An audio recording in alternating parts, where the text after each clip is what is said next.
السلام علیکم ورحمۃ اللہ وبرکاتہ۔ مفتی صاحب ایک سوال پوچھنا ہے آپ سے۔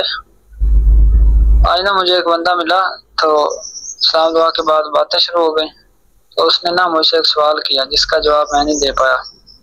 سوال یہ ہے کہ مرغا جو ہے، مرغا بعض اوقات ہم دیکھتے ہیں کہ چھوٹے بچے جب پیشاب کرتے ہیں تو وہ کھا جاتا ہے، پیشاب فضلہ جو ہوتا ہے وہ کھا جاتا ہے، تو اس کے باوجود بھی ہم مرغے کو ذبح کر کے کھا لیتے ہیں کیونکہ وہ حلال چیز ہے۔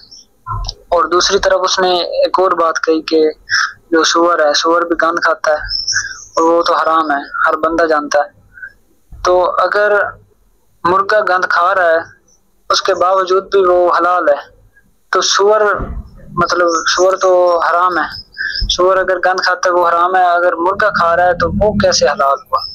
اس بات کا جواب عنایت فرمائیں۔ جی وعلیکم السلام ورحمۃ اللہ وبرکاتہ۔ آپ کا سوال ہے کہ مرغا اگر گند کھاتا ہے تو وہ حلال ہے، اگر سور گند کھاتا ہے تو وہ حرام ہے، یہ کیوں؟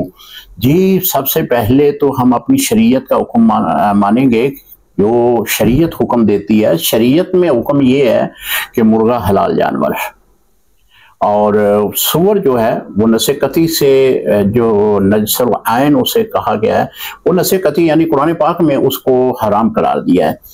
ہمارے پاس سب سے پہلی دلیل قرآن پاک ہے، اس کے بعد احادیث مبارکہ ہے، اس کے بعد جو ہے وہ اجماع امت ہے، پھر قیاس ہے۔ تو جب قرآن میں اس بات کی تفصیل آ چکی ہے کہ سور حرام ہے، تو اپنی طرف سے یہ دلیل لینا کہ جی وہ گند کھاتا ہے تو وہ تو سور ناپاک ہو گیا، حرام ہو گیا، جبکہ مرغا بھی تو گند کھاتا ہے۔ جی مرغا اگر گند کھاتا ہے تو وہ حلال ہی جانور رہے گا، لیکن اس پر فقہا نے لکھا ہے کہ اگر ایسا مرغا جو گند کھاتا ہے، اگر آپ اس کو ذبح کرنا چاہیں تو اس کو پہلے 3 دن یا 4 دن اس کو ایسی جگہ پہ رکھیں جہاں پہ وہ گند والی چیزیں استعمال نہ کرے، اسے نہ کھائے، اس کو صاف جو اس کی خوراک ہے وہ دی جائے، پھر تاکہ اس کے معدے کے اندر جو بھی نجاست ہے وہ دور ہو جائے، اس کے بعد اسے ذبح کر کے آپ کھا سکتے ہیں۔ شرعی طور پر کوئی مذائقہ نہیں ہے۔